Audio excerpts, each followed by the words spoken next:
भगवान श्री कृष्ण को नमस्कार करते हुए आप सभी का अनंत अकेडमी ऑफ मैथमेटिक्स में स्वागत है। देखिए, एब्स्ट्रैक्ट अलजेब्रा की एक इम्पोर्टेंट थ्योरम है, एवरी पीआईडी यानी कि principal ideal domain is a UFD, unique factorisation domain. इसके प्रूफ में ये करेंगे कि सबसे पहले तो हम मानेंगे कि आर कोई प्रिंसिपल आइडल डोमेन है, तो let R be a PID and suppose a non zero non unit element A of R का हमने कोई non zero non unit element लिया A, can be written in two different ways as a product of irreducible suppose. यानी कि ए को हम इस तरह से लिख सकते हैं कि भाई एक बार तो ए को हम लिखेंगे P1 P2 P3 PR और एक बार हम लिखेंगे ए को Q1 Q2 QS। ठीक है, where each PI and QJ is irreducible in R, यानी कि एक प्रकार से ये प्राइम है, हम इनको और ज़्यादा रिड्यूस ब्रेक नहीं कर सकते। ठीक है, अब हम ये भी कंसिडर करके चलते हैं कि जो S है वो या तो R के इक्वल है या ग्रेटर है। तो पहले हम ग्रेटर वाला केस ही लेकर के चलते हैं, इक्वल टू R वो ऑटोमेटिकली आ जाएगा। अब हमारे पास ये जो है वो इसके इक्वल लिख सकते हैं हम, क्योंकि ये A है और ये भी A है, तो P इंटू समथिंग आ गया, तो इसका मतलब जो P1 है वो इसको डिवाइड करेगा प्रोडक्ट को। लेकिन ये सारे इरिड्यूसिबल हैं, तो इनमें से किसी एक को डिवाइड करेगा, वो तो हम लिख देते हैं कि so P1 divides QJ for some J।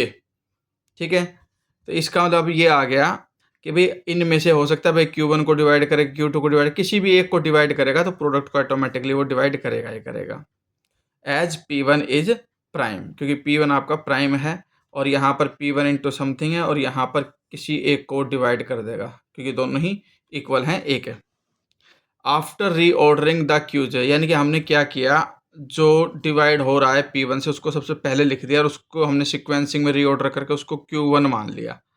तो इस तरह से हमने क्या किया कि P1 QJ की जगह पे J की वैल्यू हमने 1 ही लिख ली कि P1 डिवाइड्स किसको कर रहा है, Q1 को।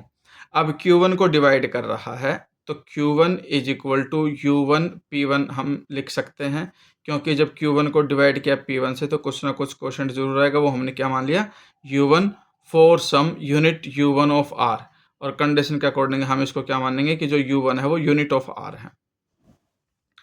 Since Q1 and P1 are both irreducible, अब दोनों ही इरेड्यूसिबल हैं, अब हम क्या कर सकते हैं, इधर तो P1 P2 PR और इधर Q1 की जो वैल्यू थी उसको हमने क्या लिख दिया, U1 P1, और बाकी Q2 Q3 QS तक लिखा। अब P1 से P1 लेफ्ट राइट में कट हो गया। ठीक है, अब यहाँ पे P2 PR इस तरह से बच गए और इधर आपके पास U1 Q2 Q3 and QS तक बच गए। कॉन्टिन्यूइंग दिस प्रोसेस, जैसे P1 हट गया वैसे P2 हट जाएगा, फिर P3 हट जाएगा, फिर PR तक हटते चले जाएंगे, सिर्फ लेफ्ट में 1 बचेगा। और इधर यहाँ पे देखो, पहले वाले केस में U1 आया, सेकंड वाले केस में U1 U2 आएगा, इससे चलते चलते R तक सब कट जाएंगे, क्योंकि यहाँ पे PR है तो U1 U2 UR तक आओगे। UR के बाद क्योंकि S greater than equal to R है तो R के बाद वाली values R+1 R+2 so on करके QS तक बच जाएंगे आपके पास। Since none of QJ is a unit, अब इनमें से हमारे पास कोई भी QJ आपका यूनिट है नहीं, तो this means R is equal to S, क्योंकि इक्वल टू 1 है।